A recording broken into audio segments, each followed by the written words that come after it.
Saudi Arabia has just agreed to invest $3.5 billion into Uber. It's one of the single largest investments in a startup of all time ever. Saudi Arabia's 5% stake values Uber at an estimated $62.5 billion. Damn. That's good news for Uber, bad news for taxis. But for Saudi Arabia, the deal could help to address a number of political issues in the country. Of course, we're talking about the long term here for a lot of reasons. So basically, all in all, I mean, this is definitely hinting at what a post-oil dependent Saudi Arabia may look like if oil wealth starts to decrease, which it already kind of has. We're seeing this trend here. They're going to have to diversify. They're going to have to, invest in other places. And if we're talking about, the inevitable number of electric cars on the road growing, I mean, it only makes a lot of sense. Now, on-demand mobility services like Uber are only going to become more and more popular.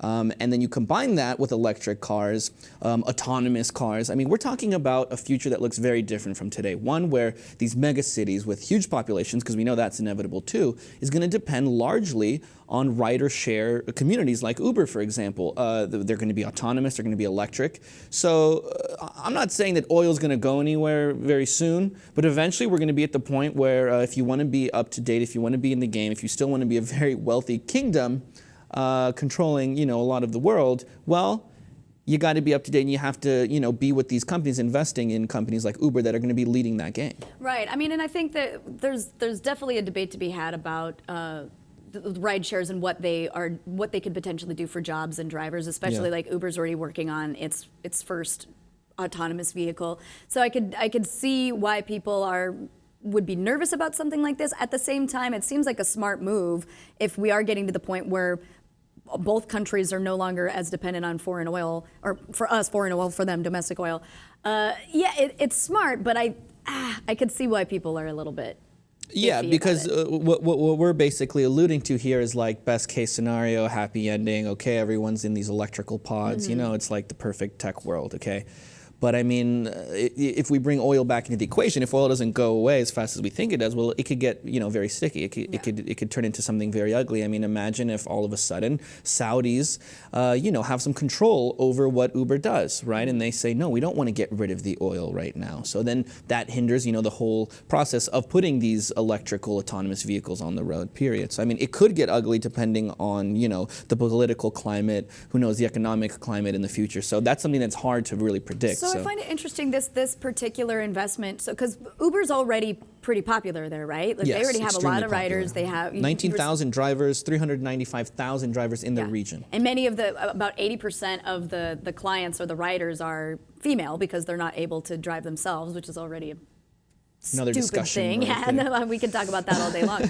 But so this particular investment, I'm just curious, is it going to anything in particular, or it's just like to expand the company within Saudi Arabia? Yeah, exactly. They're about to invest hundreds of millions of dollars in the Middle East, period. I mean, they're already global. They're trying to push that even more. So they want to be the only ones, because they have a lot of competitors, ones we haven't even heard of before in China, for example. Here we have Lyft, Sidecar, smaller ones. But yeah, I mean, they just want to spread their hegemony across the world. Now, going back to the aspect of female drivers in Saudi Arabia, now this actually presents a good opportunity for the Saudis. Now, think about it in the future.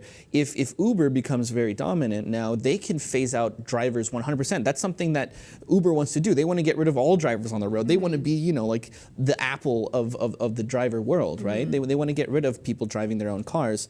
So in a way, Saudi Arabia can get rid of their whole, sticky human rights record. They can get rid of, things regarding women, saying that we're going to get rid of it. But well, not the human rights record. You're right, but regarding female drivers, I mean, they can stop everybody from driving, for example, and then, well, hey, we never had to make women drive because there's so much pressure on them. Yeah, totally. So I mean, they can dodge a bullet in that way too. Just a fun side note regarding internet and tech in Saudi Arabia. Just yesterday, a fatwa was issued against stealing your neighbor's Wi-Fi. I think that's kind of funny. I feel like I would probably be guilty of that fatwa at some point. You don't even mean to. You're just kind of like in a place and you're like, oh, okay. Everyone has passwords nowadays. I know, How that's are true. You gonna... So, yeah, you don't want them unsecured networks. Anyway, I'm sorry, I digress. Anyways, Saudi Arabia investing heavily in Uber. We're going to have to see where this takes the country, where it takes Uber as a company globally.